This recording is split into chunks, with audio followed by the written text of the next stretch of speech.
Curtain Network. ¡Pique the Pickens! ¡Pique the Pickens! ¡Pique the Pickens! All right, Pittsburgh Steelers fans, welcome back to another episode of the Steelers Preview. I am Jeff Hartman, joined by Dave Schofield and Brian Davis. We didn't get that Pickett to Pickens call. It was I was so bummed. I figured it out that it was also being telecast in Telemundo. I think those were the Telemundo announcers, which I guess is like the equivalent of, instead of hearing Bill Hillgrove, you're hearing Joe Buck. But it wasn't the same. Was not the same. I was disappointed nonetheless. Not disappointed in the fact that we have another preview. Dave Schofield, welcome to the show. How's it going? Oh, it's going all right. But yeah, I was disappointed with that too. I was getting ready to share that, and I'm like, not only did they not say it, it didn't sound like the same guys. That's not the Steelers crew. From the one that Steelers had. But yeah, I'm here. I guess we're enjoying other NFL football this weekend. I mean, there's a game on. Apparently, I don't know if you guys heard this or not, but Travis Kelce is dating apparently somebody famous, and they're at the game. Something like that. It's been going on for weeks, man. My daughter all of a sudden knows a lot more about football. It's funny. Anyways, Brian, welcome to the show. How's it going? Well, I'm having a better night than I'm going to tomorrow night because I'm going to the Taylor Swift movie tomorrow night. And my daughter is tomorrow night. I didn't know it opened Wait yet. A second. There's a movie? Well, it's a concert in the movie theater, right? Yes. It's like, instead of paying like $800 per ticket, you can go for $25 and see a 3-hour concert movie. And I have a she is right now bedazzling a cowboy hat for me in gem. And No. I want to see You can say she's doing that all you want. We know you've been holding that over from your trip to the Beehive. Just saying that you got it from somewhere else. That really you got that in the VIP room. He got it in Vegas. Yeah, I never thought about Vegas. I'm only looking forward to it because I'm going with the ladies in my family and they're excited. So well, there you go. I didn't even know that was a thing, so I just learned something. So thank you very much. I saw a poster of it at the movie theater. I didn't know what it was. I couldn't even tell you the last movie I've been to, but that's neither here nor there. We're here to talk about the Steelers. We're here to talk about the bye week, and it's the bye week. Before we even get into anything like the Steelers and potential changes or anything like that, I want to ask you all how you handle the bye week. Everyone does it different. Some people actually step away from football. They don't want to watch too much. Maybe they want to do stuff with family. Some people, they're like, this is my chance to just watch as much as I can. Dave, how are you handling this bye week? Well, typically I use the time to just take in all the other football. I answered this on the Scobro show. I said I'll probably be doing Red Zone and DraftKings. I'll probably put some small wagers out there because I can actually pay attention to games and things of that nature. But I've been for almost a week now. I've been dealing with a back issue. Ever since I went to the driving range with Jeff. Blame that crap on me. It's not your fault. Tell that to my wife. I didn't hurt your back. All right. No, you didn't. But basically, ever since then, I've been having some back problems. But I'm starting to do better. So if it's all better by Sunday, I might have to try to find a game to listen to and actually get some stuff done outside, unless it's raining, and then I have an excuse to hang out on the couch all day and watch football. Go ahead and tell the listeners out there I did fix your slice. Yes, you did. You most certainly did. That's not what I heard. I said I heard that Dave told me he hurt his back because he was carrying you. And, we weren't golfing. We were just at the driving driving range because people were watching and Hey, out of a jumbo bucket and a large bucket, I think I hit 10 golf balls. My kids are like freaking driving range hounds. Yeah. Like Speedy Gonzalez. They just no, I didn't have my youngest with me. It was just my older son. Because my youngest son, he thinks the driving range is as soon as you can get the ball on the tee, you're supposed to hit it as fast as you can. Yeah. He would rip through even more, but it's good fun time for the kids. It's the bye week, so I can extend this real quick. For my son's birthday, which was 2 months ago, we went to Top Golf. Oh, yeah. I've never been. everybody in the family loved it. I mean, because we were just there and they were serving us drinks. And I mean, my wife and daughter thought it was awesome. They can't wait to go back to Topgolf. I had a good time. I've been. I've never been. My brother has been multiple times, and other companies have other iterations of Topgolf. He's been to all of them, and he said if you go with just a bunch of people that don't care, it's a lot of fun. He said you go with a bunch of golfers, and people get really frustrated and angry. So, yeah, I could see that. I could see that as well. But Brian, go ahead and answer the question I asked Dave before we got on that tangent. How are you handling this bye week? I don't handle the bye week. I dread the bye week every year because it feels like when the Steelers are eliminated from the playoffs and you're watching the wild card games and they're not in it, or you're the only good thing about if they have a first round bye, you don't mind that because you're watching the other teams and you know that, hey, your team is resting at home and getting ready to play next week to lose to the Jacksonville Jaguars when John Oates sings the national anthem. But please don't bring that up. But anyways, so actually I don't think that was a bye week. But anyways, I hate it. I'll just do stuff. I might go see Ghostbusters, actually. The original is playing locally at the theater.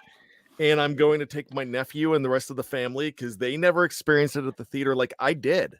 I got a chance to experience it back in 1984. I know Jeff didn't unless he was 2 and went to it.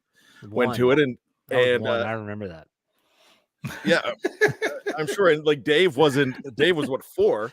So yeah, I might do that this week, but I'll still pay attention to football. But man, I hate this week. Yeah, I mean, for me, it's tough. My wife is a very understanding woman, and there comes a point where she's like, "Oh, the Steelers aren't playing. You have a free weekend now." So this is Jeff goes on a hike in the morning, and then Jeff gets some stuff done around the house. I've got to fix a drywall and a ceiling in a bedroom where we're going to put a ceiling fan. I've got to skim coat a wall. I've got all this stuff that I've been putting off, and so anytime there's a Thursday night game or there's a bye week, Jeff's schedule fills up. Now, thankfully, with YouTube TV, I can have my phone playing and I can keep track of things. But other than that, no, I probably will not be watching too much football as I sit down on the couch and like hunker down. But nonetheless, let's get to talking about the team that matters the most, the Pittsburgh Steelers. I have to bring this up because, as you can see, those that are watching live, whether on Facebook, my shirt, Penguins hockey. Obviously, the Penguins played Tuesday night, lost, blew a lead in the third period. Not here to talk about that. I want to talk about that in the middle of PPG Paints Arena, in the middle of the third period, a Fire Canada chant started. And I got to be honest, it's getting to the point now with me that it's kind of like, okay, we have beaten this dead horse so many times. Like, we've literally killed it 1,000,000 times. I feel like it's gotten to the point where it's kind of pointless. Like, it's losing its luster, if you want to put it that way. I have no problems if fans want to do it. This is just my own personal opinion that it's kind of like, okay, I don't think he's going to be gone unless something catastrophic happens. But are you guys kind of feeling the same way, Dave? Are you kind of sick of the whole Fire Canada thing, which Fire Tomlin's been a thing for years, but still, it's speaking only to Matt Canada. What's your take on that? I understand everyone's frustration and that they would like to see it, but the only chance that was going to happen is if it happened this past week because of the bye week. And even that was extremely slim just because of the way the Steelers handle things. So we can talk, people can talk about it, fans can chant it. I don't mind them chanting it just because of their displeasure. I don't want to hear them chanting it when they should really be cheering on the team, but I understand if they're frustrated that I get that as well. I don't think that they're going to get their way, but the only way I could see a change coming at all this season is if it's a probably not announced and on, very behind the scenes change in role. And because of everyone and because of the chance and everything else, I don't think they'd even really announce that. So no. It's I get it. I mean, when you look at the Steelers' offensive numbers, you've got to understand why it's frustrating. I talked about that on StatGeek this morning. I read an article about it. My goodness, the Steelers are finally getting splash plays, but yet they actually still have a worse offense. when really what a lot of people felt they were missing last year was they needed splash plays on top of the offense they were already having, and they don't have that. They just have splash plays in place of it. So it is frustrating. The thing is, at what point is it to get to where, hey, this is the way the Steelers are rolling with it. The focus should be on improving and not firing. We'll take care of that in the offseason. Brian, what's your take on Matt Canada and all that stuff? First part of the take is this. What if they lose that game against Baltimore? You're still not getting your way. They're not firing Matt Canada. Art Rooney, too, says no. And I'm telling you, I'm going to keep that going the whole way. Dave is absolutely correct. This would have been done on Tuesday, Monday, or Tuesday at the latest, if it was going to be done. It's, fans have every right to do it. It's kind of, but I'm not doing it because I just know it's not going to happen. That's just not my thing. I just want fans to remember, and that, we're getting into mob mentality pretty soon. And I also want to say that, remember, you're dealing with a human being here too. And he's taken a lot of crap for not celebrating the other day. And I will contend, and I'm going with that narrative. The man is dead inside right now. He's a dead man walking. He's a dead man in a headset. When I say a dead man, his career in Pittsburgh is over. There is no way that he's coming back whatsoever. Even if there's a miracle that there's a Super Bowl win, he's not coming back. And we know that miracle is not going to happen. It's just the progression of everything. They do not fire. They just let the contract run out. And that is one of the few things that I hate about the management of this team, and it's upper management. It's Art too. And I've got a problem with it because you don't want to pay a guy to sit at home and you have to pay another guy. But here's the deal. What are you losing? You're not seeing the big picture, Art. And that's all there is to it. So if my narrative is correct, and I have many reasons to believe that it is, that they're going to just let this go and try to win in spite of Matt Canada and this garbage play, then you're being a nutting. You're really, seriously, this is Pittsburgh Pirates right now. Yeah. Well, and I know, Jeff, you probably have some things you're going to say about it, but just to pile on to what Brian said, for those that want Canada fired, we're not saying you're wrong.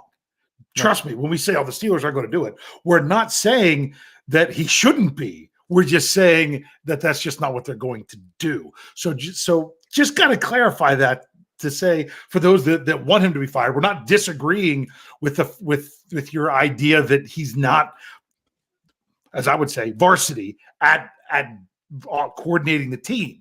The problem is it's just not going to happen. Yeah, and sadly, the Pittsburgh Pirate analogy is a fair one. And, Brian said, becoming a nutting. And he's talking about Bob Nutting, the owner of the Pittsburgh Pirates. In case you're only a Steeler fan, you don't know who that is. He is unbelievably cheap. He only cares about the bottom line. As long as the team is making money, he doesn't care if they're successful, doesn't care if there's a winning product. Are they making him money? And if the answer is yes, he is fine. And so the one thing that I wish people understood, like the chance, hey, if you want to make your voice heard figuratively and literally, that's how you do it. The online petitions and stuff, like, come on. Yeah, this is a privately owned company. It does nothing. Like, it does absolutely nothing. Do you think Art Rooney II gives a flying crap about a petition with 1,000 signatures on it that once a coordinator fired, not only would it not be the first coordinator that would get 1,000 or whatever, however many thousands there are, you have to think about it. What if he listened? What kind of owner does that?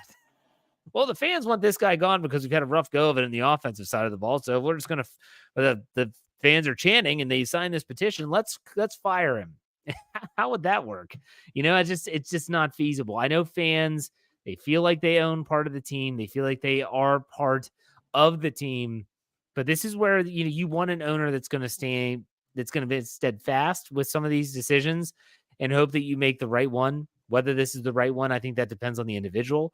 I think that the better question to answer for Art Rooney II is the players in the locker room, not the fans in the seats. And that sounds really bad.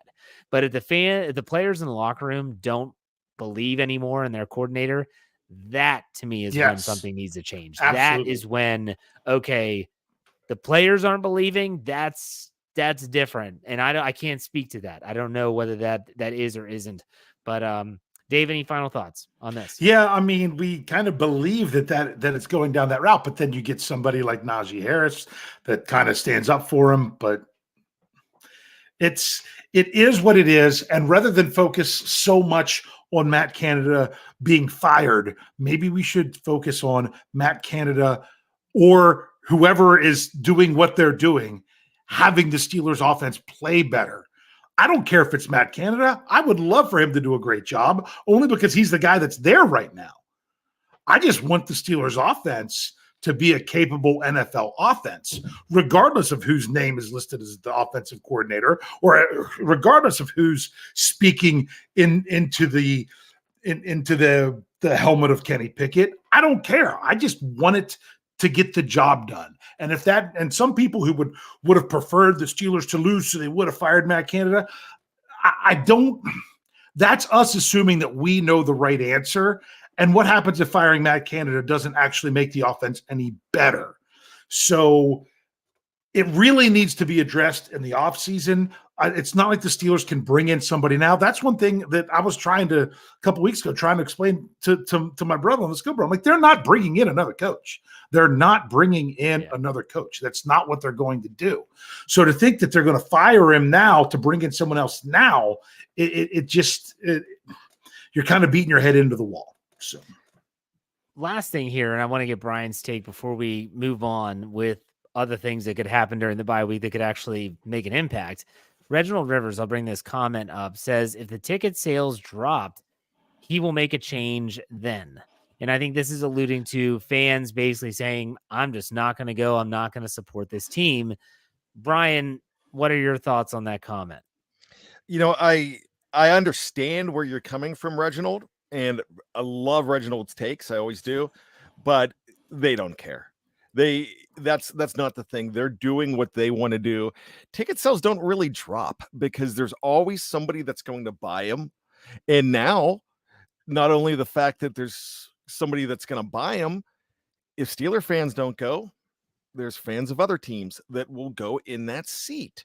So it's because it's just the NFL is king. And as much as we say we're going to leave this team, we're not going to. Is the only time I saw people leave the team and not come back was 2017. And that was because of kneeling. And that was a very sensitive issue to a lot of people. I saw some people leave and come back. I saw some people leave and never come back. But they're not going to do it for this has got to be sustained. And you're also talking about a 3-2 team right now, too. Mm-hmm. And so I understand we are as frustrated as everybody else with the Matt Canada situation. I can't believe that this guy's a Rooney. I cannot believe that this is actually happening. That they were just say they don't want what's best for the team, but they know what they know. There's some stubbornness to it. And there's also, I know I said stubborn last year and somebody went after me, but for saying that. And, but what I'm talking about right now is the stubbornness is continuing because we could talk about this all day, but I could bring up something right now that's going to make you crazy. And it's Joey Porter Jr. not starting and Terrell Austin's stubbornness over it. So I don't understand why some of these things are being done, why they're doing it. They know. I usually say trust in the system, trust in what they're doing. But at this point, I'm kind of like they're winning in spite of Matt Canada. They're winning in spite of what the fans want. They're never going to do what the fans want because that's their business. They think they know what's best for the business, but it's frustrating on this side. But we're not going away. They go 1-16. We're talking about, all right, they're going to rebuild with Caleb Williams. They can't go 1-16. But you know what I'm saying? There's just always a reason to come back because it's embedded. It's in our blood. It's in our brain. It's in our heart. It's in our soul. We are Steeler fans, and we're not going to leave. It's going to take a lot for any of us to really leave. Well, not to mention, there's only 17 games, and in this year, 9 of them are at home. And so sometimes tickets are hard to come by. And if someone's like, fine, I'm giving up on this team, well, they're not just going to sit on their tickets. They're going to sell them. They're going to try to make some money. Like you said, Brian, someone's going to buy them. Absolutely, someone's going to buy them. And if it's a face value, I never get to go to the game. I'm going to go to the game. All this stuff. It's easier when you're talking about 162 game schedule, 81 games at home. Okay, no one go to the game because the Pirates suck. Don't go on Friday night against the Reds, blah, blah, blah, whatever. Yeah, you might be able to do that. The NFL, it's a different beast. So, all right, let's move on. Let's move on. Wait, Let's talk I didn't get about to answer that. Oh, yeah, go for it. You're a season ticket Yeah. holder. Yes. Well, you mentioned one thing there, season tickets. Yeah, we pay for our season tickets in May. Right. And, think about a overwhelming amount of tickets are for season ticket holders. Then the rest of the tickets go on sale in June.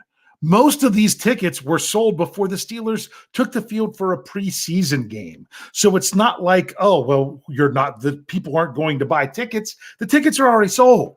The tickets are already sold. All you're talking about now is secondhand prices, and that doesn't affect the Steelers one bit. Also, I want to clarify something because a comment made it seem like people might not have understood what I meant.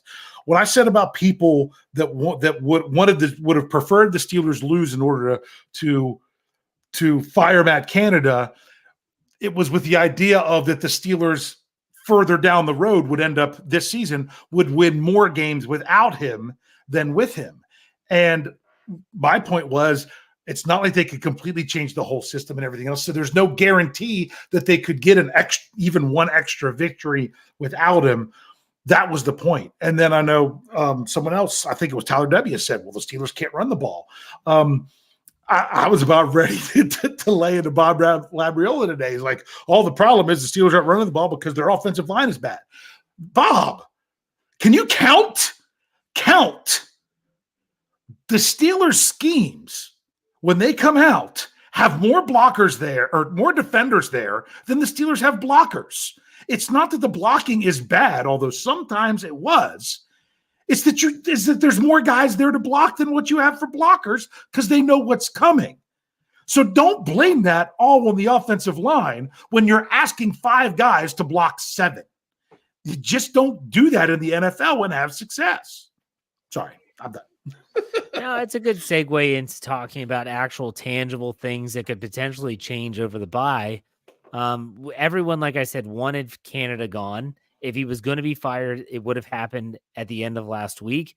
It didn't. They're moving on with him. Suck it up, folks. Like, that's what we have ahead of us, barring something big happening. This is the offensive coordinator. So let's talk about things that actually could change. Brian already mentioned one. We might be able to see a little bit more Joey Porter Jr. in the lineup. It's certainly not going to hurt anything compared to like Levi Wallace and sometimes Patrick Peterson. I will go out and say this before I throw it over to Dave and Brian to give their take on Joey Porter Jr. I want him to be on the field more. I don't necessarily think anyone needs benched in this scenario. I don't necessarily think that, Joey Porter's in, Levi Wallace, find your spot on the bench. I think they need all 3. And I think they need all 3 to play well. And I think they need him to be versatile. I think Patrick Peterson needs to be flexed inside sometimes. Dave, what's your thought on the Joey Porter Jr. situation coming out of the bye?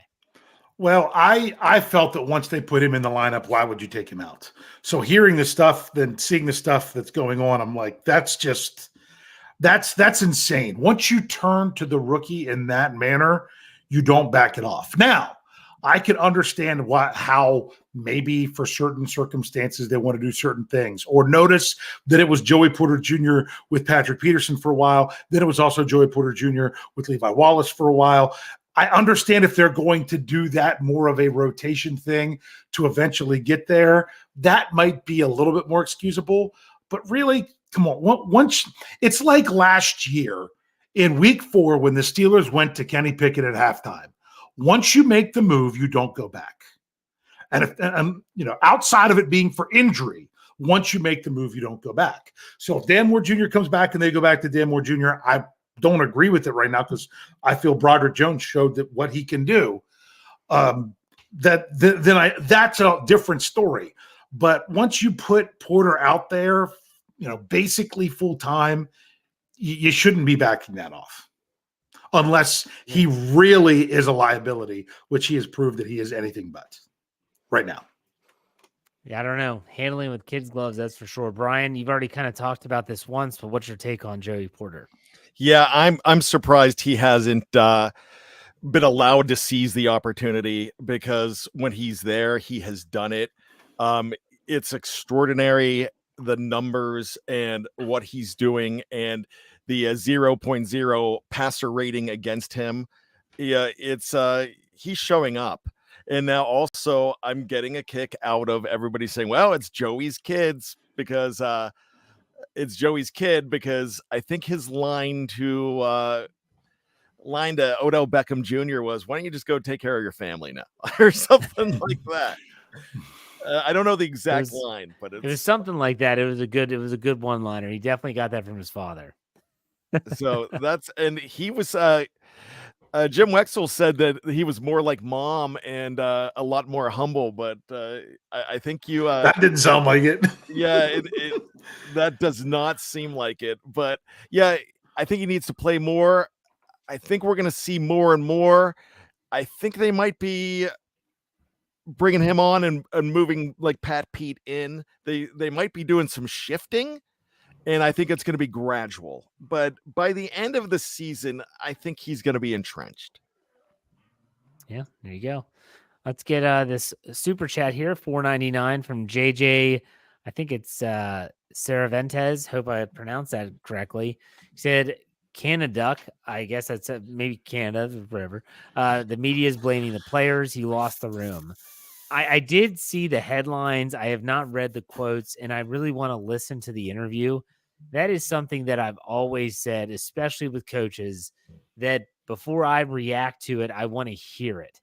I don't want to read it. I want to hear it. I want to hear the question. I want to hear the context of the response.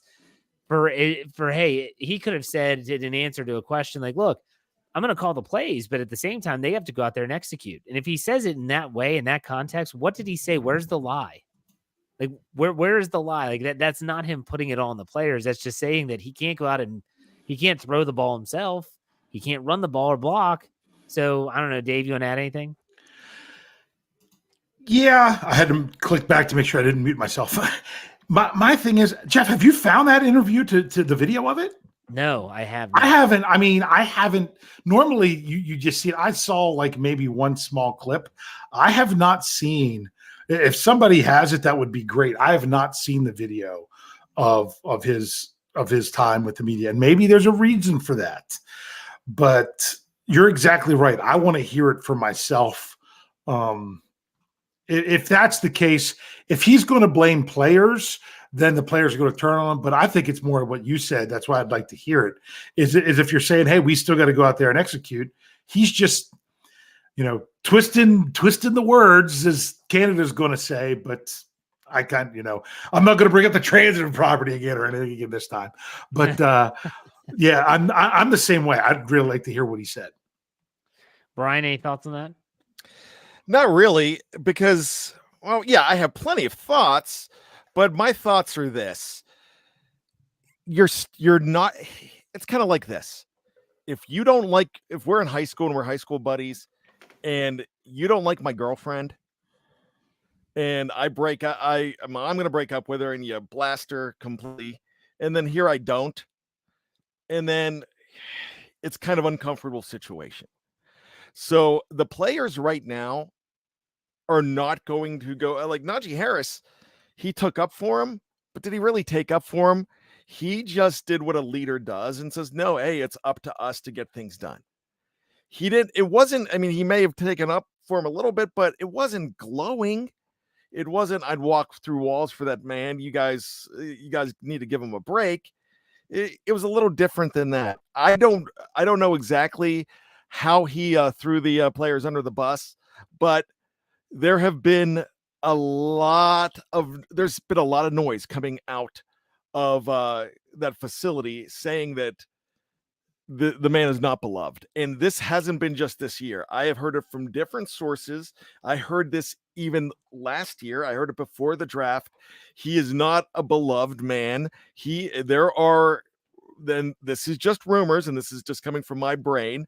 There have been whispers that there's some bullyish behavior, but that's whispers. So I really cannot say that that's absolutely true. I mean, he might be the ultimate scapegoat for this team. I don't know really where it is, but if he was as beloved, if this was Dick LeBeau back in the day and struggling and people were calling for their heads, my gosh, Troy Polamalu put a bounty out on another player's head, and he's the nicest player ever to play because he just talked, because he gave Dick LeBeau a problem. So you would see different behavior if they were really behind him, if he did not lose the locker room. Locker room's gone. And for those that say that this goes back to the entire narrative that, well, is it going to really change if they fire him now because you have the playbook? I still think that you have rejuvenized and revitalized players that would go out there and feel like ding dong, the witch is dead in this situation. My gosh, this is very harsh. I'm sure he's a nice fella, but he's just not my offensive coordinator. Yeah, and that's fine. And that's absolutely fine. Before we take a break, I just want a quick question answered from each of you. And that is, do you think that there is the potential that the Steelers could have a revitalized second half like they did in 2022? Or is this situation more dire in your opinion? Dave, we'll start with you. Well, I think there's plenty of opportunity for growth. I mean, my goodness, they're the 30th offense and the 30th defense in the league right now. So there's definitely room to grow if they can pull it together. Now, some of those numbers are also, someone mentioned the live chat before. Yeah, the Steelers have gone up against some pretty good defenses as well. So yes, you could see that. And honestly, the biggest thing is Matt Canada is going to be what Matt Canada is going to be. The thing that's going to improve is players playing better within a system that's not aligned to have the most success. All they can do now is be successful. Plus, I really think the offense will be different and look better with Diontae Johnson back in it. Brian, go ahead. Damn it. I was holding hope that you weren't going to say DJ 18, because this offense is going to change when Diontae Johnson's in there. Diontae Johnson, as much as a lot of people think that he's a drop machine, he's not. Go back and look at the stats. Look, he's not. I mean, he had that one season where it was horrendous, but last season, my gosh, Tyreek Hill almost doubled him up in drops. I know he didn't get in the end zone, but during that streak, he was a big reason why that team was other guys were scoring touchdowns in that stretch. Diontae Johnson is going to make George Pickens better. Diontae Johnson being on the field is going to make Kenny Pickett better. Diontae Johnson being on the field is going to make Matt Canada look more competent. So with all that being said, when you add somebody like Diontae Johnson that knows how to get open, he's going to relieve pressure off every other receiver. He's going to make Allen Robinson look better because you guys are going to be forgotten and left alone. One of the reasons that Connor Hayward looked good his rookie season. Now, this does not discount. I'm not diminishing anything about Connor Hayward, but Connor Hayward was a forgotten man from defenses a good bit and was able to sneak open because they were worried about Diontae Johnson and George Pickens and others. So that's what I'm saying here. Diontae Johnson's going to change some teams for this team, and Matt Canada is going to try to take credit for it. When Matt Canada says after the Cleveland Browns game, hey, we scored enough to win the game, that's a big lie because the defense scored twice, but he's going to hang on to anything he can to try to justify remaining and justify his worth. Because another thing, even if he knows he's a dead man walking, he's going to try to do something to audition for another team. Yeah, absolutely. All right, I tell you what, we're going to take a quick break. When we come back from the break, if you're watching live on Facebook, YouTube, or Twitter, we're not going anywhere, but if you're on the audio side, on the other side of the break, we're going to recap our over-under from last week, talk some AFC North picks, and do some trivia. Stay right here. We'll be right back. All right, Steeler fans, welcome back. Second half of the show. It's time to update our over-under numbers from last week. Brian's moving and shaking somewhere. But Dave, do you have those numbers? I do. I have them, let's see, right here. I've got stuff all over the place because I talked about on StatGeek. I'm desperately trying to make it through the bye week with my old notebook before I bust open a new one. So I'm using margins and everything just to try to get everything written down. But last week, how do you think we did? I'm trying to find my paper. Oh, I think I was horrible last week. Well, remember, I don't count the picks in the over-under as of the actual game as we go forward with this because, Brian picked Baltimore, but he took the under. I took the over based on my score, but that was not smart. Jeff got both of them right. But if we're looking at just the 5 over-unders, we actually had a 3-way tie. We all got 3 out of 5. We all got 3 out of 5 because Brian and I got Najee Harris total yards as the under.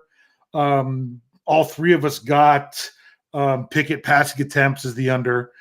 Jeff and I got the Steelers sacks as the over of 2.5. Jeff was the only one who got the Ravens sacks as under 3.5 because he only had 3.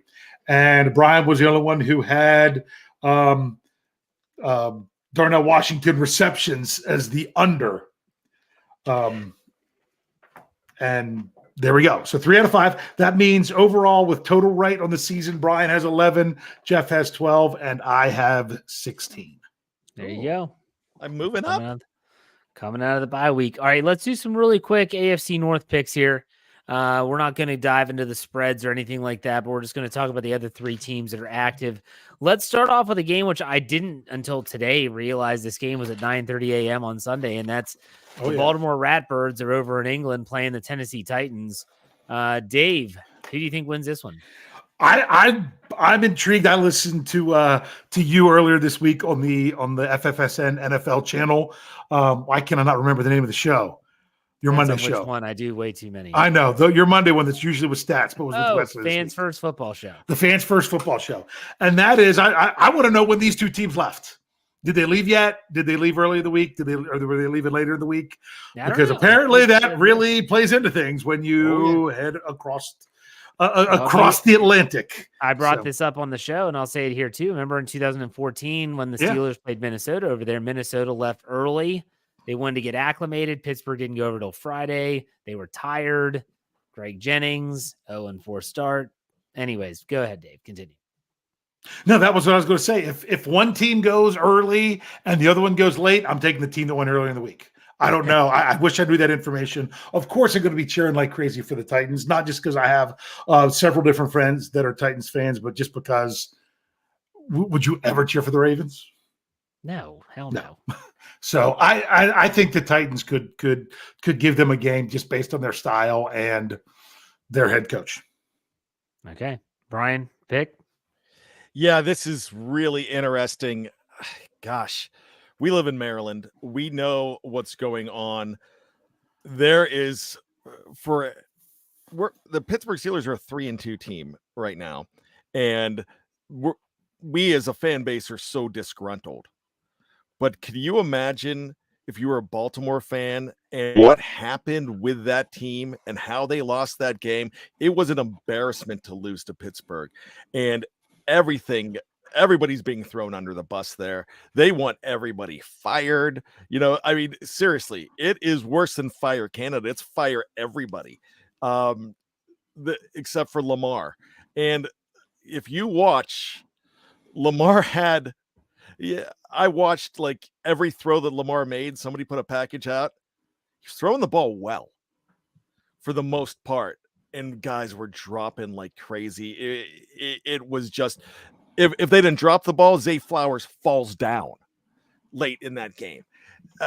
So this is a funny game. This is a turning point. This is very pivotal for this team in week 6. And the reason it's pivotal for the Baltimore Ravens is they can lose that team if they lose this week. When I say lose that team, you can lose the locker room. You can lose faith. That's the kind of team that is not mentally strong enough as a team to go ahead and not question the coaching decisions, not question everything, and not fall into a mutiny or disarray. So I could absolutely see them going over there and struggling. But what I've seen from this team is they know how to pick themselves up. You don't see them lose 2 in a row a lot. Hate to say it, because I root against this team like crazy. I just don't know enough about the Titans right now. They are a 1-win team, but they've been in, for the most part, close games. The Browns rocked them. Gosh, if the Titans could run the ball on them, they'll win. Was there a pick in there somewhere? I don't have a pick. No. That's what we're supposed to be doing. And I don't know that I really gave mine, but I'm going to. Do you want me to go ahead and give mine? Brian just talked for 10 minutes and didn't even give us a pick. It wasn't 10 minutes. Okay. I'm gonna say the Ravens rally and get there, but I was also trying to wax poetically on the fact that the Ravens are at a pivotal point, a junction. I agree with that. Dave, what do you want to say? Unfortunately, I'm going to have to go with the Ravens because I know some people gave some conflicting reports in the live chat, but the Ravens are already there. They've already had at least one, if not 2 practices in London, and the Titans left this afternoon. There you go. That's done. Okay, Yep. I was going to take the Ravens anyways. I don't think the Ravens are a bad team. If you want to put a slight wager on that one, that's the way I'd go because the Ravens, they went there earlier in the week. I don't think the Ravens are a bad team. They played a bad game last week. I don't think they're a bad team. I don't think they drop as many passes. If they lose, fantastic. I'm glad I'm wrong, but I'm going to take the Ravens even overseas on this one. Let's go to a game that's, I think, really difficult. Just based on the fact that you really don't know what you're going to get with these two teams. You've got one team coming from the West Coast towards the East Coast. That's obviously the Seattle Seahawks going to the Cincinnati Bengals at Paycor. Nothing good ever happens at that stadium. And you've got the Bengals. They're coming off back-to-back wins, especially their win against Arizona last week. You know, Brian brought up how the game for the Ravens is kind of like a pivotal game. I think this is a pivotal game for the Bengals for a lot of reasons. Was last week an aberration? Was it just because it was Arizona and Jamar Chase goes off for 190 and 3 touchdowns and Joe Burrow looks back? Or was that was that just a blip on the radar? Dave, what do you think about this game? Do you think Seattle has a chance? Well, Seattle has a chance. They're a decent NFC team. But then I got to, Stat Geek's got a stat geek. I got to throw numbers out there. The Bengals right now are 2-3 this season, correct? Yes. They are 0-3 against the AFC and 2-0 against the NFC. That's just what they are.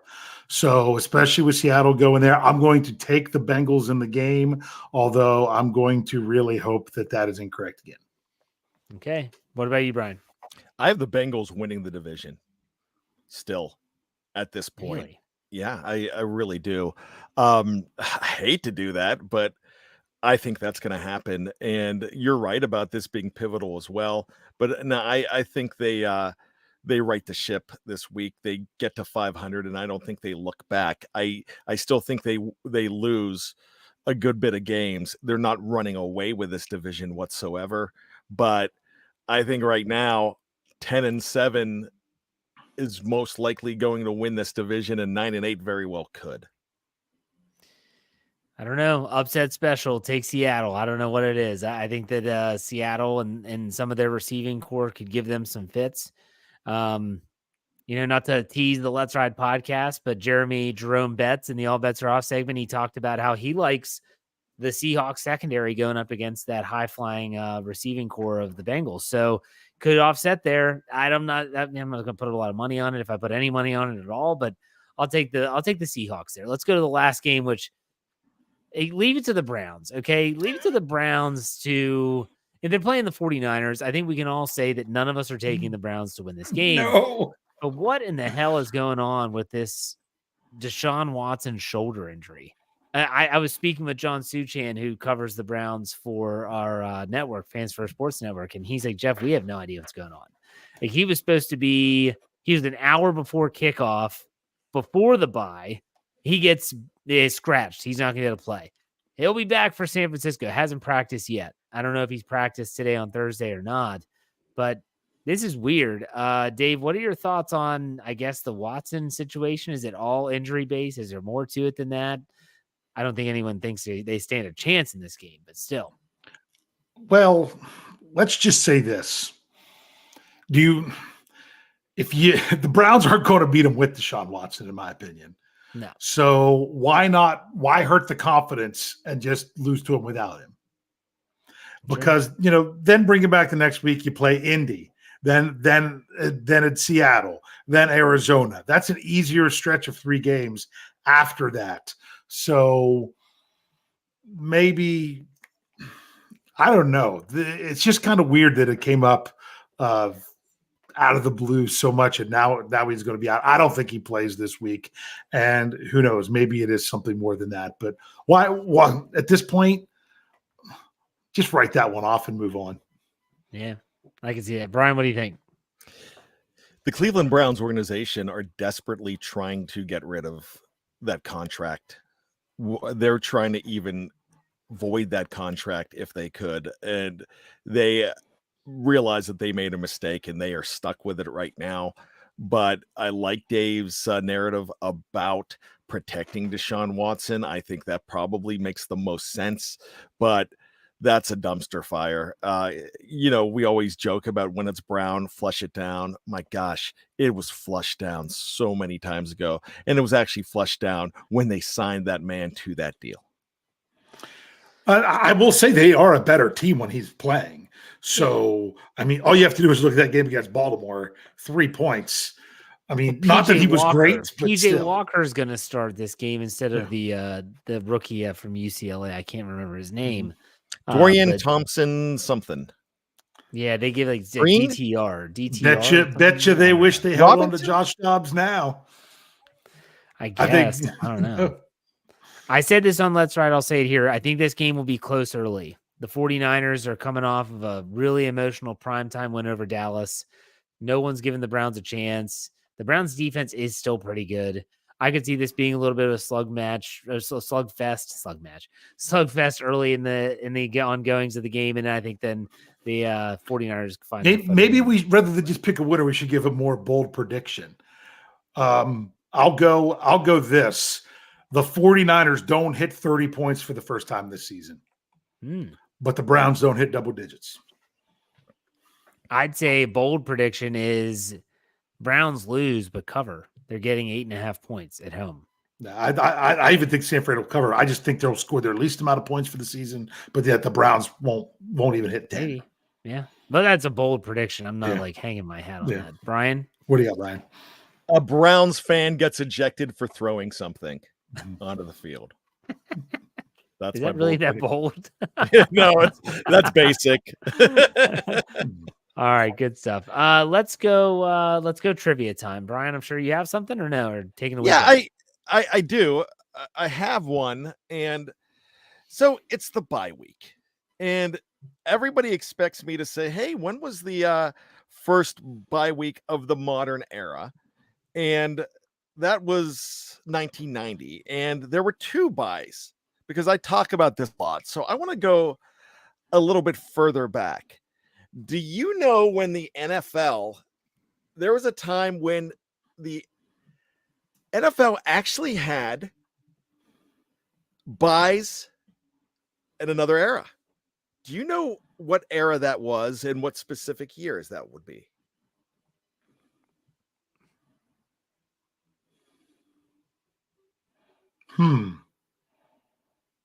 I'll just take a shot. Go ahead. let's go the World War II era when they were combining teams. So let's go. It was just the 2 years that the Steelers did it, 43 44. So let's just go, 41 to 45 or right around there.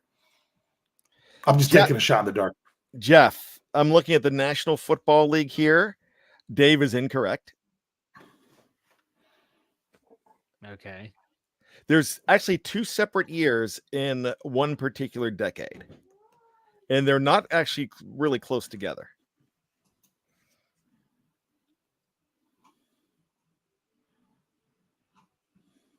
I got no idea. I don't know if my brain's just not working right now. In 1960 and 1966, the National Football League had an odd number of teams, so they had to do a bye. Now, if we go back to one of my favorite trivia questions, is because of back in 2001, because of 9/11, and because of the fact that they had an odd number of teams, because the Houston Texans were not in the league yet. The Cleveland Browns had come back in 1999. So you had 2 years in there where there was an odd number. Yes, there's 2 years that there was an odd number. And so teams had, I believe the San Chargers that year had a week 1 bye, if I'm not mistaken. In 2001, I was thinking the Chargers had a week 17 bye, because in fantasy football, I was avoiding any Chargers because they weren't going to be there. Okay. Or maybe it was a week 16 bye or something. It was a team that was going to be not going to be there for the championship. Therefore, you really would have had to reconsider those players. All right. But you might be right. The reason I bring that up is because the Steelers were supposed to, I actually had tickets to the first game at Heinz Field, and that happened in week 5, excuse me. And what had happened to the Steelers, they played in week 1. Week 2, they lost because of September 11th. Week 3, what happened to the Steelers? They were on a bye, and they finally played again week 4. So they had so much of a break between week 1 and week 4. That's how much of a bye they basically had. They had 3 weeks off between games. And then they had to play the rest of the season, and they went 13-3 that year. So losing that bye week early did not affect that team that year. And I always bring that up when we worry about the Steelers having a bye week 6 this year or an early bye. So, Brian, to follow up, I got a question. Who were the Steelers supposed to play in week 2 that they ended up playing in week 17?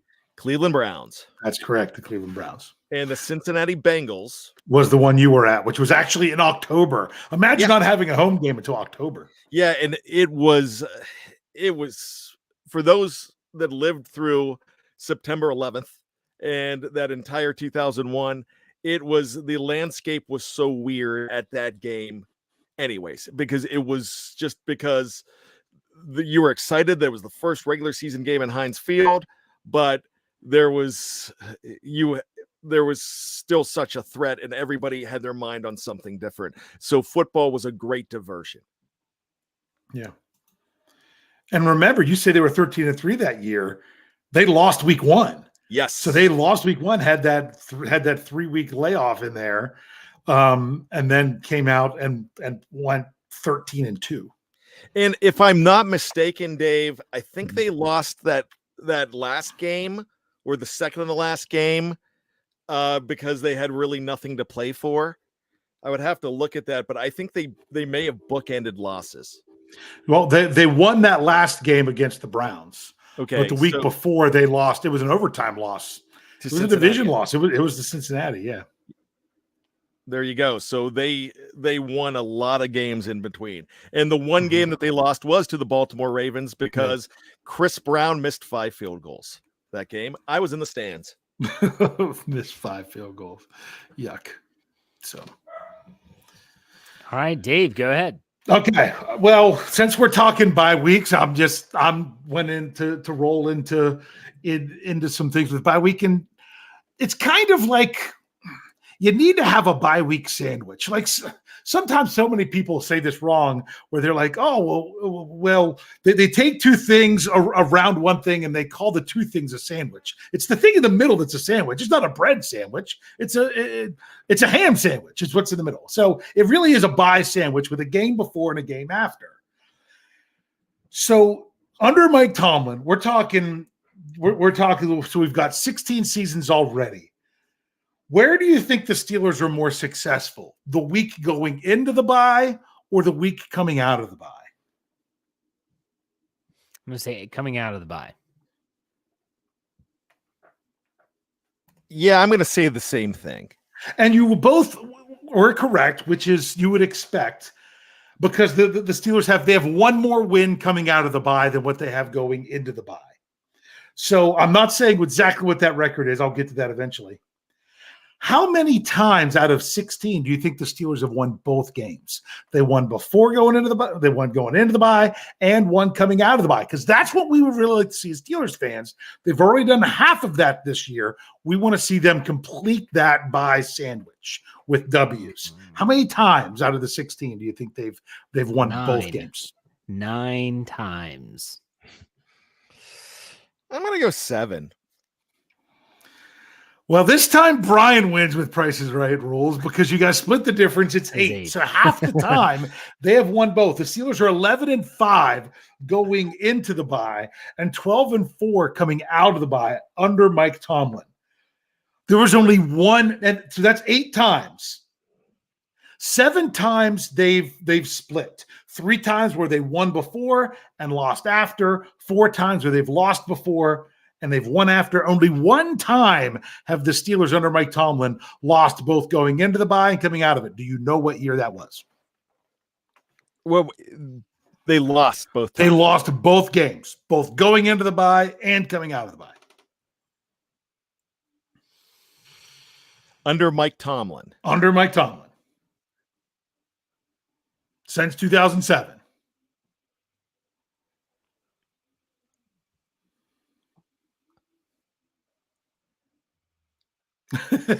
Wow. Am I frozen? No, I can't think of anything. Yeah. This is a Brian question anyways. I'm trying to remember when the bye was last year. Okay, last year the bye was in week 9. Okay, so because it they were was 2 not and last 6. season. No, last season they had the Saints. They beat the Saints coming out of the bye, and they They beat lost the to the Saints. Eagles going They into lost to the it. Eagles. They lost to. I'll even give you even more. The year that this happened, the Steelers lost their last 2 games going into the bye, and they lost their next 2 games coming out of it. 2019. Jeff's like, yeah, they sucked that. Right? That was a good one. It is not 2019. 2019, they actually won going in and one coming out. I'm going to go 2012. 2012. Hold on a second. 2012, they lost going into the bye, but they won coming out of it. 2014. Okay. And that's not 2014. 2014, they won going in, lost coming out as well. Yeah. Then let's go 2009. Hoping they had a late bye. 2009. Hold on. So no, 2009, they won going in, one coming out. Oh wow.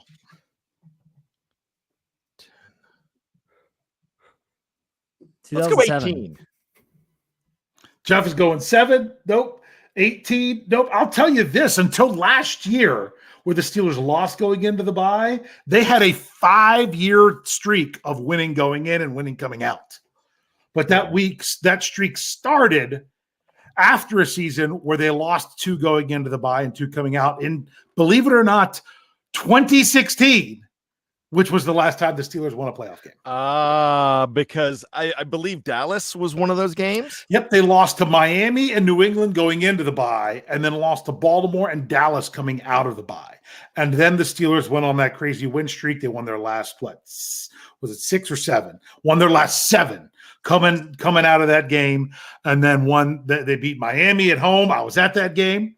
in the playoffs. Then they beat Kansas City on all Boswell field goals, and then we don't want to talk about that conference loss to the championship. Patriots. And that is the year that The Hangover was born, because that was our post game. That was our post game show that we would do with The Hangover, Jeff and Brian Anthony Davis together for the first time. Now, I got to be honest. Sometimes with Heroes Trivia, Brian, I know you'll get this. Dave, I don't know if you're as much a Seinfeld guy. I feel like the episode where Kramer's phone number is very similar to the movie phone number. And so he just starts, eventually he goes, why don't you just tell me what movie you want to see? I want to say, like, why don't you just give us the damn answer already? So I was ready to give the answer. You guys kept throwing out numbers. I'm like, well, it's been 16 years, and you guys have already thrown out 8 numbers and haven't got it. I think we should probably. Why don't you just tell me what movie you want to see? Wow. I don't think I would have guessed, but that makes sense, because I think they're like 4 and 5 or something. Okay. All right. Let's do some final thoughts and call it a show. Dave, go ahead. Final thoughts. It's the bye week. That's what it is. You just want to see. There's no guarantee that the Steelers are going to come out of this bye and all of a sudden make these huge strides. But that's what we're hoping for. And the best we can do is hope to see it, regardless of the coaching situation that you might not agree with. So with that, I'm just going to leave it to a nice little short, sweet closing thoughts. There you go. Brian, you're up. Good.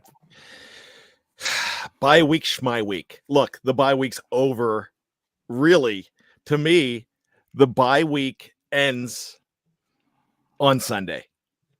Even though there's a game on Monday night, it ends on Sunday, because you get through that Sunday, it's done. And hey, there's a Mike Tomlin press conference on Tuesday. We're talking about the team getting back to the facility. You get excited, and there's not going to be another break this year until the Steelers are eliminated from postseason play or the last game of the season. So with that being said, because you don't think they're going to get the number 1 seed whatsoever, this team's going to screw with us all.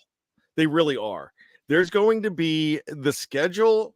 When you look at it, that second half of the schedule that looked daunting, when you have 2 Thursday night games, now Tennessee at home and New England at home, not as scary right now, because both of them have 2 wins combined. The Steelers have more wins than both those 2 teams combined, and those teams just aren't right. They're kind of on the downside. They're on a downswing, but that is in November and December.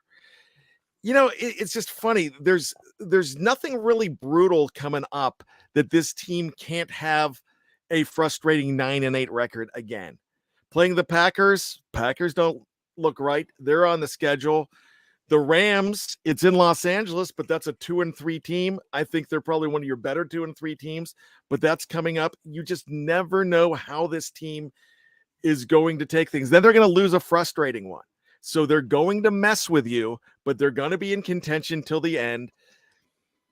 And we are going to be here to talk about it, win or lose. We're going to keep giving you a reason to stick around until draft, not just draft day, but until the start of free agency. There's going to be reason. We're going to find every reason to give you to tune in to Steel Curtain Network, part of the Fans First Sports Network. You're not going to regret it. You bleed black and gold, and you're going to keep coming back, because this is a part of your fiber now.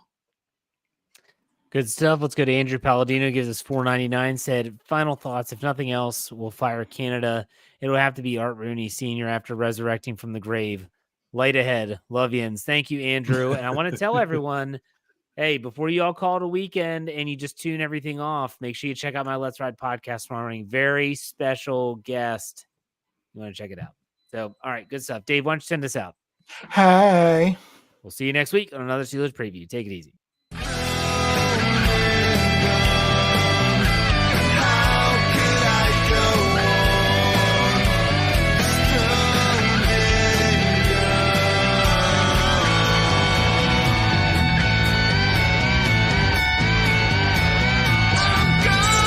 Curtain Network. Get it. Everybody else gets a little tight.